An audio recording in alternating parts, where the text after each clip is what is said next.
No programa de hoje, vamos falar sobre o setor de endoscopia aqui do São Lucas Hospital Center.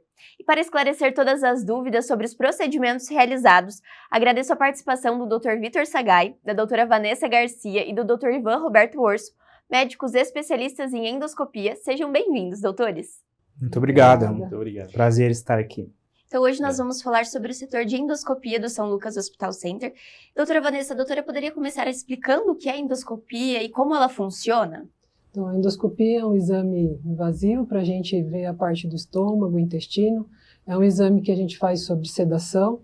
Então, com aparelho, com câmera na ponta, a gente consegue visualizar a parte do esôfago, estômago, o comecinho do intestino duodeno e a parte da colonoscopia, que é um exame também, tem um aparelho semelhante, que a gente vê toda a parte do intestino grosso para avaliar a mucosa do intestino e o finzinho ali do intestino fino também, né?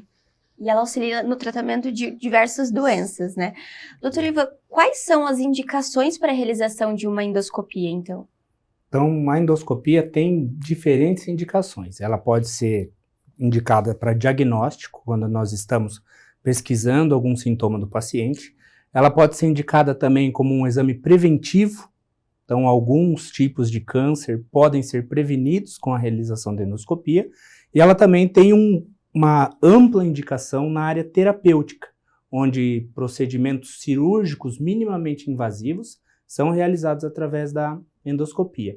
Geralmente indicamos para prevenção do câncer de esôfago, estômago, duodeno e intestino, e também para investigação de sintomas, principalmente dor no estômago, né, azia, queimação, perda de peso, entalamento e as alterações do hábito intestinal e sangramentos. Essas são as principais indicações, mas existem também outras. Doutor Vitor, a doutora Vanessa explicou um pouquinho sobre, então, o que é endoscopia e quais são elas. O doutor poderia explicar um pouco melhor, então, os diferentes tipos de endoscopia que existem? Perfeito.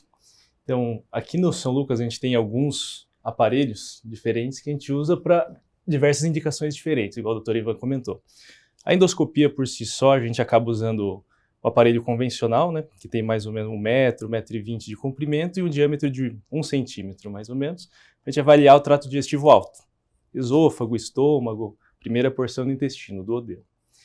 Também temos a colonoscopia, que é um aparelho semelhante, porém mais longo, um pouquinho mais calibroso, que a gente usa muito para avaliar trato digestivo baixo, principalmente intestino grosso, cólon, começo do intestino delgado, o final, na verdade, né, o I. E também a gente tem alguns outros aparelhos que são usados para alguns procedimentos mais específicos. Por exemplo, o duodenoscópio, que é um aparelho que tem uma visão lateral, que a gente acaba usando para fazer uma CPRE, para acessar a via biliar, né, fazer procedimentos de via biliar, via pancreática.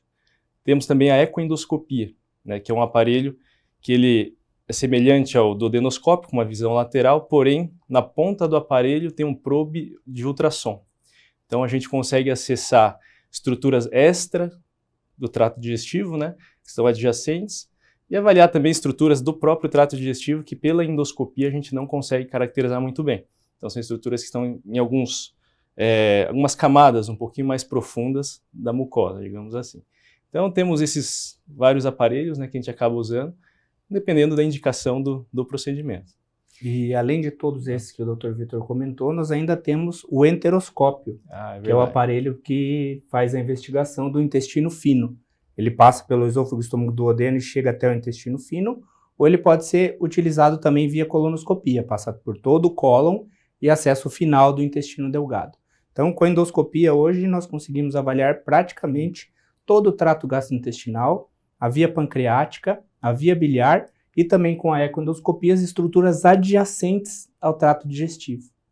Sem falar do aparelho fino, né? A gente acabou esquecendo excelente de falar que tem um aparelho também que é calibre menor, né? Mais ou menos 5 milímetros, que a gente usa bastante em crianças, ou mesmo quando vai avaliar algum estreitamento, alguma coisa que um aparelho mais calibroso não consegue avaliar.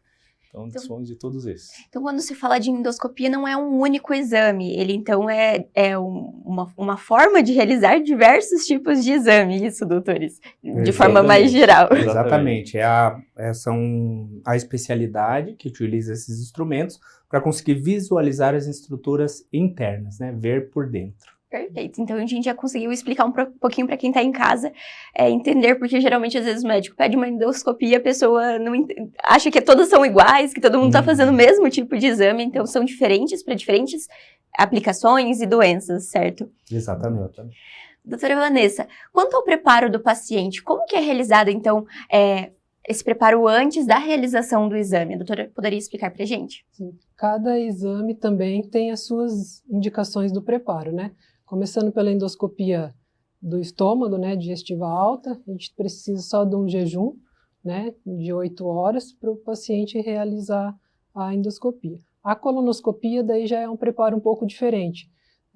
Realiza-se alguns laxativos para ocorrer a limpeza do intestino e uns dias antes com uma dieta um pouco mais leve, sem fibras, para a gente conseguir fazer toda a limpeza do intestino, a gente conseguir visualizar a mucosa bem direitinho do intestino aí. Certo, então tem que ter esse cuidado também pré-exame, certo? Doutor Vitor, chegou o paciente na hora da realização do exame. Ele é feito com anestesia? Como que é esse procedimento na hora ali que o paciente chega para realizar? Isso, o paciente ele chega no setor, né, é acomodado ali na maca, faz sempre um questionário prévio, né, a gente saber também, né, das comorbidades do paciente, as medicações que ele está usando, tudo. Muitos deles já vêm com uma avaliação anestésica antes, né, porque o exame é feito sob sedação, né. A gente tem um anestesista que faz o exame conosco, né, e ele que vai ser responsável por essa parte do procedimento.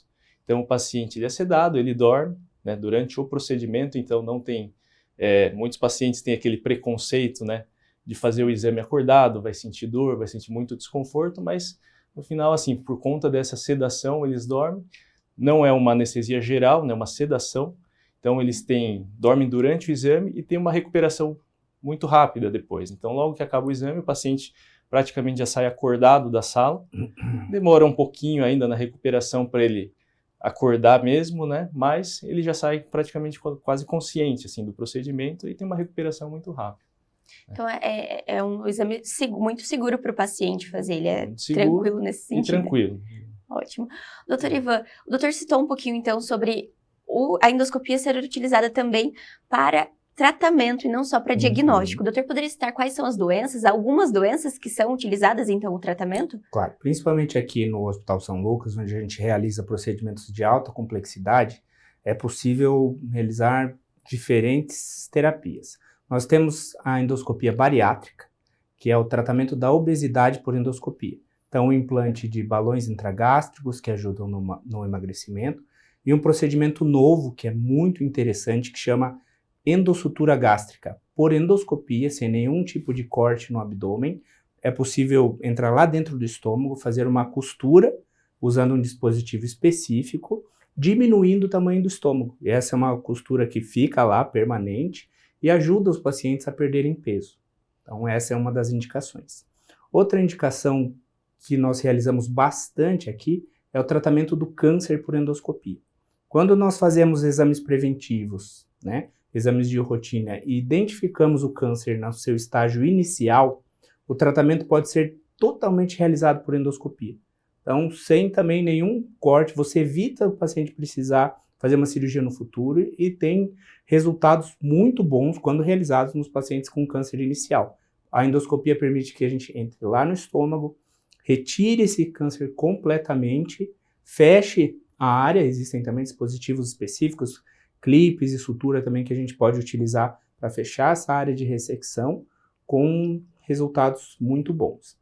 A endoscopia também permite o tratamento de algumas doenças do esôfago, que antes eram tratadas com cirurgia, como o divertículo de Zenker, que é uma doença que causa engasgos, dificuldade para engolir, e também uma doença chamada acalásia, que é uma obstrução, uma ausência de relaxamento do esôfago aqui no finalzinho, que faz com que os pacientes fiquem com o esôfago dilatado. Essa cirurgia hoje também pode ser realizada por endoscopia.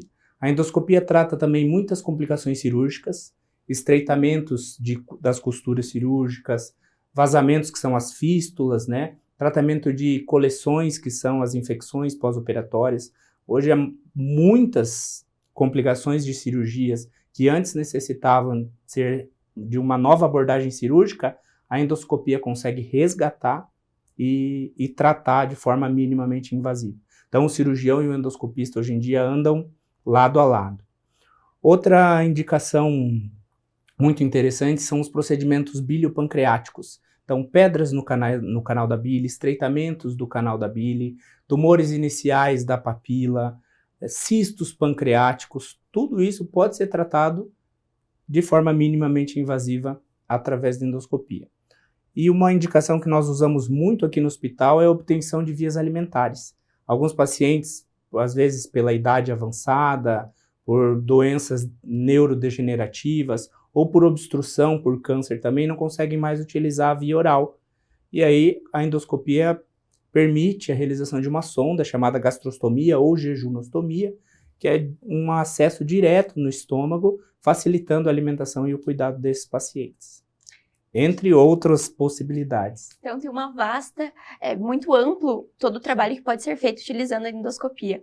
Isso traz mais segurança também para o paciente, né, doutores? Porque é um procedimento minimamente invasivo, Exatamente. como o doutor citou. Segurança, né, e uma recuperação mais rápida e com menos dor. Perfeito. Doutora Vanessa, eu gostaria que a doutora explicasse um pouco, então, porque são aparelhos muito tecnológicos e que vêm cada dia mais ganhando atualizações. Como tem sido nessa parte de inovação dentro da endoscopia? Assim, cada dia tem um equipamento novo que vem melhorando ainda mais, né? Principalmente as imagens, né? As imagens do que a gente tinha há 10, 15, 20 anos atrás. Hoje em dia as imagens vêm melhorando bem.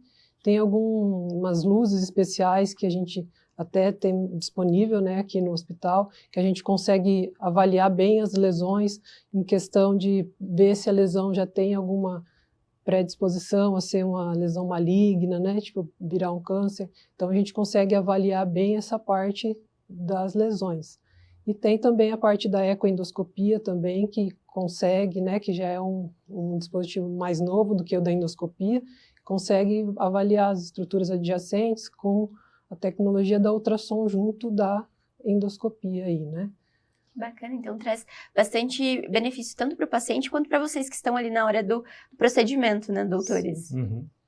Doutor Vitor, então a gente falou sobre as doenças e a endoscopia, então, ela é muito importante na parte também nessa parte de diagnóstico. O doutor poderia falar um pouquinho sobre os pacientes que chegam geralmente, como é feito esse diagnóstico das doenças e como vocês conseguem analisar através da endoscopia essas doenças? Então, são várias indicações dos exames, né? Mas basicamente, assim, a gente avaliando com os aparelhos, a gente tem que ter bastante atenção às alterações, né? Avaliar bem a mucosa, tanto do esôfago, estômago, intestino grosso, para avaliar se tem alguma alteração que possa sugerir, por exemplo, alguma lesão neoplásica, alguma coisa precoce, e já tentar tratar antes que vire um câncer propriamente dito.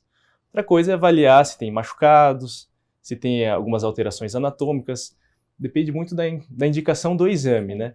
E justamente isso, os aparelhos, essa tecnologia nova, né, que a Vanessa acabou comentando, ajudam muito a gente nisso, né? Com a maior resolução das imagens, com uma nitidez melhor, a gente consegue fazer os diagnósticos, digamos assim, de uma maneira mais precisa, né? Além disso, também a endoscopia serve também para fazer biópsias, né? Então, sempre que a gente tem alguma dúvida, alguma coisa, a gente consegue tirar umas amostras teciduais, através de algumas pinças, né? Então, isso ajuda bastante no diagnóstico das patologias, né? E na questão da ecoendoscopia também, né? Seria outro jeito de fazer a biópsia das lesões através de punções com agulha.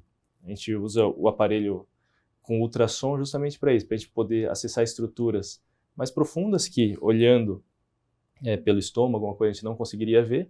Com a ecoendoscopia a gente consegue avaliar e assim fazer biópsias com agulhas, né, direcionando bem o local a ser puncionado. Então, eu acho que é isso, né? Não tem...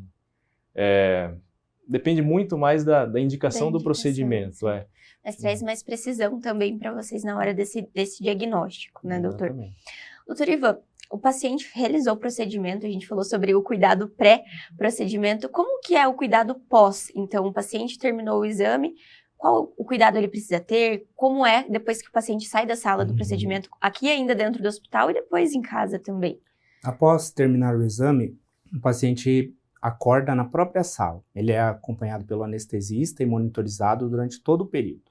Depois ele é encaminhado para uma sala chamada recuperação pós-anestésica, onde ele continua monitorizado, vendo a pressão, a frequência cardíaca, a saturação de oxigênio e sendo observado por profissionais.